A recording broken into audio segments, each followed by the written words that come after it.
Hi everyone, Calvan from Calvan's Bag of Tricks. Now, I'm hoping this doesn't end up a crumbly, poppy mess, but I'm gonna try again. Especially since my magic video I did yesterday, it came out decent. Anyway, I got a little story for y'all. A little bit of fan fiction, so to speak. What if Goku landed on One Piece's Earth? Part 1. First of all, I won't actually be calling him Goku in the story because he never hits his head and Saiyan memories do go quite young. And yes, he will be part of the Straw Hat crew as he will be raised alongside Ace and Luffy. Without further ado, it was an ordinary morning in Fuchsia Village. Garp had just arrived to leave Ace with Dedan. He looked at the sky as a fireball careened across and toward Grey Terminal, where it crashed, leaving a crater. Garp, being a legendary vice admiral in the Navy, leaps into action, baby Ace still in his arm. Garp lands at the site and sees what seems to be a craft. He came closer and examined the round pod. It was still warm to the touch. He heard something inside, so he looked into the window. Inside, there appeared to be a small toddler. He took a look at Ace, and they made eye contact. The child had on strange armor, and had what appeared to be a long, monkey-like tail. The pod opened up, and Garp asked, "Where are your mom and dad?" "No, where are your mom and dad?" The child began to cry, unable to speak, but remembering his mother Guinea's last word to him before she closed the door on the pod and launched it. "Kakarot, survived. Eve." He looked at the man standing before him, who was still holding a baby. Garp has no idea where the pod had come from. Garp has no idea the pod had come from space. "Who would put a kid in a pod?" Garp said. "Grey Terminal was nowhere for a kid."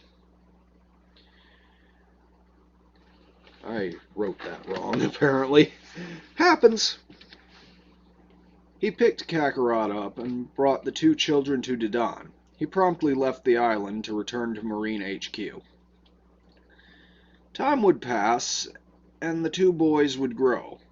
Ace and Kakarot would be raised as brothers, befriending the son of the king of Goa, Sabo, and would eventually be joined by a boy named Luffy. Luffy was younger, but could take a hit better even than Kakarot. As it turned out, Luffy had eaten a devil fruit that turned his body to rubber. "So why do you have a tail?" Luffy asked Kakarot, noting his long furry tail. "I'm a Saiyan from a planet far away," Kakarot said, telling Luffy all he knew, considering how young he was when he was first placed in a pod and sent away. Ace spoke up. "A rubber man and an alien, a prince and an orphan." He sighed, looking at his adopted brothers and Sabo, who was staring to the sky. Days would pass, and the boys would train, and one by one they would leave the island. Sabo would be killed on his way out by a visiting celestial dragon. At 17, Ace would be next, leaving out and forming his own pirate crew. Luffy and Kakarot remained, training hard. Luffy made a great training partner, being made of rubber. The Saiyan could wail on him without hurting him. Yeah, Luffy is more than likely going to end up a little bit stronger than he is in canon at this point.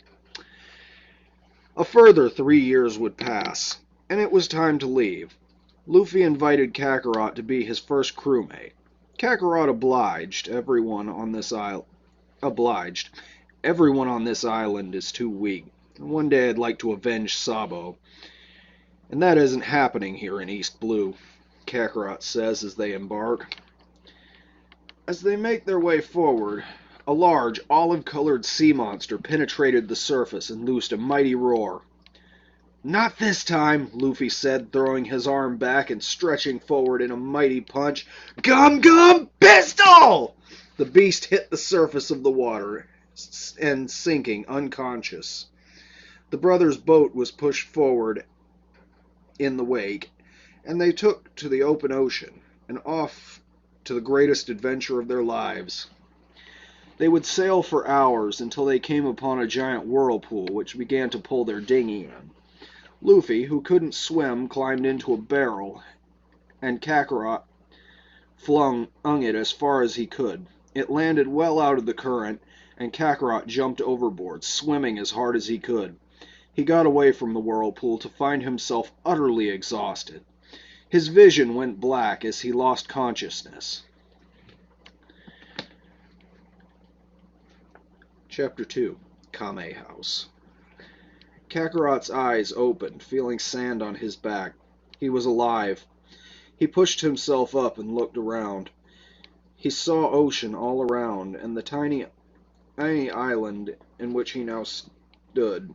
In the center, there was a small house in the center. Why do I write this way? Holy shoot. This house was painted pink, and it had the words Kame House painted on the wall. Outside sat an old pirate with a sea turtle. Yes, Roshi's a pirate. The old man noticed Kakarot rising to his feet and looked over as a large sea monster rose from the depths. It roared and lunged at Kakarot. He heard the old man stand. He yelled, Kamehameha! And loosed a blue beam which screamed over Kakarot's head and straight through the monster's mouth. It veered sideways and fell to the beach, dead. Dinner. Kakarot was impressed and introduced himself to the old man, who shrunk down, looking frail again.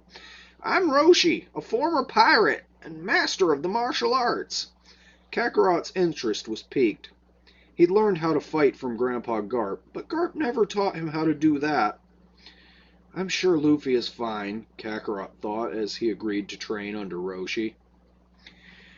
They also ate the sea monster, because of course they did. You know how much Kakarot likes to eat. But with that said, I haven't quite finished writing part 2 yet, so I'm going to end it here. Thanks for watching, and God bless. I hope you enjoyed. I'm enjoying writing this. What, you thought the video was over? It's not over yet. If this video reaches 500 views, I will rush out part 2. If not, I will take my sweet time. So, if you would, I definitely appreciate if you shared this. One of the more important parts of like, share, subscribe. And with that said, actually I got one other thing to say. What was it? My train of thought just derailed and exploded. Anyway, thank you.